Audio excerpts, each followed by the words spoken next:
Good afternoon, friends. My name is Arun Chaudhary and welcome back to my channel Quality and PSR Simplified. जैसा कि आपको पता है 71st BPSC has over now. इसके बाद से अपकमिंग एग्ज़ाम्स हमारा जो है अपकमिंग एग्ज़ाम्स में आप देख सकते हैं UPPSC का अपकमिंग एग्ज़ाम्स है।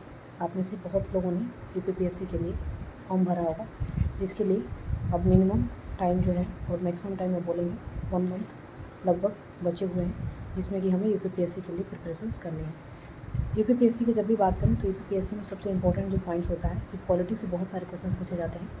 पॉलिटी से 20 से 25 क्वेश्चन पूछे जाते हैं। सो पॉलिटी हमारे लिए बहुत इंपॉर्टेंट है और आज की इस वीडियो में पॉलिटी से रिलेटेड ही टॉपिक को मैं डिस्कस करूँगी और आज का हमारा डे 1 है, ठीक है। और ऐसे ही डे वाइज करके हम जितने भी इंपॉर्टेंट टॉपिक हैं उन सारे टॉपिक को कवर करेंगे और वहाँ से क्या क्या PYQ पूछे जा सकते हैं उन सारे PYQ को भी इसमें कंक्लूड करने की कोशिश करेंगे। तो आज का जो हमारा टॉपिक है वो कॉन्स्टिट्यूएंट असेंबली है और कॉन्स्टिट्यूएंट असेंबली से जो भी इंपॉर्टेंट फैक्ट्स बन सकते हैं, जो भी इंपॉर्टेंट पॉइंट बन सकते हैं, उन सारी चीज़ों को मैंने इसमें कंपाइल किया हुआ है। तो एक एक चीज़ों को आप चाहे तो लिख भी सकते हैं और चाहे तो आप इसको बार बार सुन सकते हैं। कम से कम टाइम में इसको कवर करने की मैं कोशिश करूँगी, ठीक है। तो आइए सबसे पहले कॉन्स्टिट्यूएंट असेंबली की बात करते हैं। तो कॉन्स्टिट्यूएंट असेंबली की जब भी हम बात करेंगे तो कॉन्स्टिट्यूएंट असेंबली में सबसे पहला जो इंपॉर्टेंट पॉइंट्स है कि इसमें इसके इलेक्शंस के बारे में हम बात करेंगे। दूसरा, इसमें टोटल मेंबर्स कितने थे। तीसरा, इसका पॉइंट्स है कि इसके चेयरपर्सन्स कौन थे। चौथा, इसके पॉइंट्स है कि कॉन्स्टिट्यूएंट असेंबली को कब बनाया गया था और क्यों बनाया गया था, इसकी वजह क्या थी, इसके ऑब्जेक्टिव क्या थे, इन सारी चीज़ों के बारे में डिस्कस करेंगे। उसके बाद से जो है इसके कितने टाइम मीटिंग्स होते हैं, जैसे फर्स्ट मीटिंग हो गया, सेकंड मीटिंग हो गया, थर्ड मीटिंग और लास्ट मीटिंग इसकी कब हुई थी, इन सारी चीज़ों से क्वेश्चंस पूछे जाते हैं। तो एक एक करके चीज़ों को देखते हैं, ठीक है। सबसे पहले आइए देखते हैं कॉन्स्टिट्यूएंट असेंबली किसके तहत बनाया गया था। तो कॉन्स्टिट्यूएंट असेंबली को जो है आप देखेंगे कैबिनेट मिशन के तहत 1946 में जो कैबिनेट मिशन आया था इसके बेस पे इसको बनाया गया था, ठीक है। उसके बाद से अगर बात करें इसके फॉर्मेशंस की, तो फॉर्मेशंस की अगर जब भी हम बात करेंगे तो फॉर्मेशन देखेंगे सेम चीज़ें यहाँ से फॉर्मेशंस की अगर बात आएगा तभी भी कैबिनेट मिशंस 1946 का आंसर होगा। सेशंस की बात करें कि टोटल सेशंस कितने थे, तो टोटल सेशंस की अगर बात करें तो टोटल सेशन इसमें जो है 11 हुए थे और इसमें टोटल वुमेंस कितने पार्टिसिपेट की थी, तो टोटल 15 वुमेन इसमें पार्टिसिपेट की थी, ठीक है। बात करते हैं इलेक्शंस की, तो इलेक्शंस आपको पता है एक डायरेक्ट इलेक्शंस होता है और एक इनडायरेक्ट इलेक्शंस होता है। तो यहाँ पे जो है कॉन्स्टिट्यूएंट असेंबली का जो इलेक्शंस हुआ था ये इनडायरेक्ट इलेक्शंस हुआ था, ठीक है। तो ये चीज़ आपको पॉइंट याद रखना है कि कॉन्स्टिट्यूएंट असेंबली का इलेक्शंस हुआ था, कैसा हुआ था, तो इनडायरेक्ट इलेक्शंस हुआ था, ठीक है। उसके बाद से अगर बात करते हैं यहाँ पे मीटिंग से रिलेटेड क्वेश्चन पूछी जाती है। तो पहला मीटिंग अगर बात करें, फर्स्ट इंपॉर्टेंट जो क्वेश्चन है, पहला मीटिंग इसका कब हुआ था, तो 9 दिसंबर 1946 को हुआ था।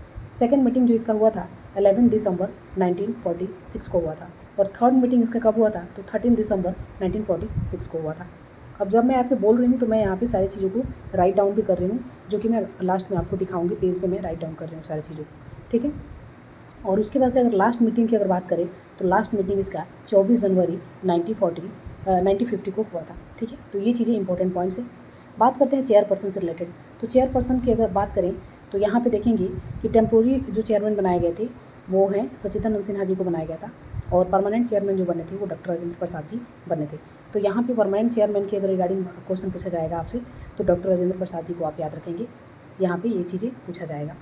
उसके बाद से अडॉप्शंस की बात आती है। तो अडॉप्शंस की अगर बात करें कि कॉन्स्टिट्यूएंट असेंबली को कब अडॉप्ट किया गया था, तो अडॉप्शंस की अगर बात करें तो 49 नवंबर 1949 को किया गया था। इसको इम्प्लीमेंट में कब लाया गया था, तो देखेंगे आप यहाँ पे 26 जनवरी 1950 को इम्प्लीमेंट इसको करना शुरू कर दिया गया था, इम्प्लीमेंट में लाया गया था। तो ये कुछ इंपॉर्टेंट इससे रिलेटेड क्वेश्चंस थे, ठीक है। उसके बाद से आप यहाँ पे बात करेंगे कि रिप्रेजेंटेटिव्स की अगर बात करें तो 1 रिप्रेजेंटेटिव्स के ऊपर पर मिलियन पीपल के ऊपर एक रिप्रेजेंटेटिव्स को क्या किया जाता था, चुना जाता था, ठीक है। फाइनल मीटिंग जैसे आपको मैंने बताया कि जो है 24 जनवरी 1950 को हुआ था। रेक्टिफाइड की अगर बात करें तो रेक्टिफाइड या अडॉप्ट कर लिया गया था 24 नवंबर 1949 को किया गया था। उसके बाद से ये BPSC में क्वेश्चन पूछा गया था कि इसमें टोटल टाइम कितने लगे थे कॉन्स्टिट्यूएंट असेंबली को बनने में।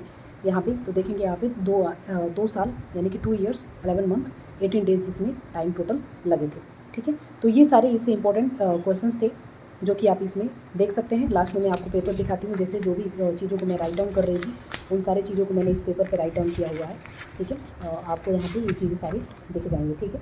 तो मैं इस पर राइट डाउन कर रही थी।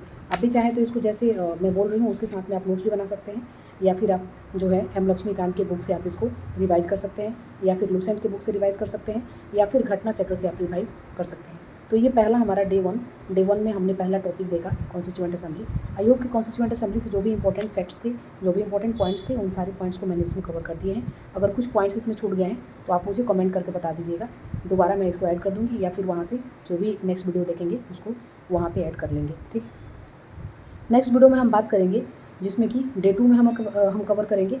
और डे 2 में जैसे कि आपको पता है इंपॉर्टेंट पॉइंट जैसे कि शेड्यूल हो गया, उसके बाद से आप देखेंगे पार्ट हमारा इंपॉर्टेंट पॉइंट्स है, उसके बाद से कुछ इंपॉर्टेंट पॉइंट जैसे कि आर्टिकल से बहुत इंपॉर्टेंट क्वेश्चन पूछे जाते हैं। फिर देखेंगे आप यहाँ पे अमेंडमेंट से रिलेटेड क्वेश्चन पूछे जाते हैं। और आपको पता है कि फंडामेंटल राइट हो गया, एफडी हो गया और डीपीएसपी हो गया, ये तो हमारे लिए इंपॉर्टेंट है ही। ठीक है, तो इन सारी चीज़ों को भी जो है आर्टिकल्स और इनसे रिलेटेड जो भी इंपॉर्टेंट पॉइंट्स हैं उन सारी चीज़ों को हम एक एक करके कवर करते चलेंगे। वीडियो को फुल वॉच कीजिएगा, कोई भी अगर आपका कमेंट है तो मुझे पूछ सकते हैं। Thank you.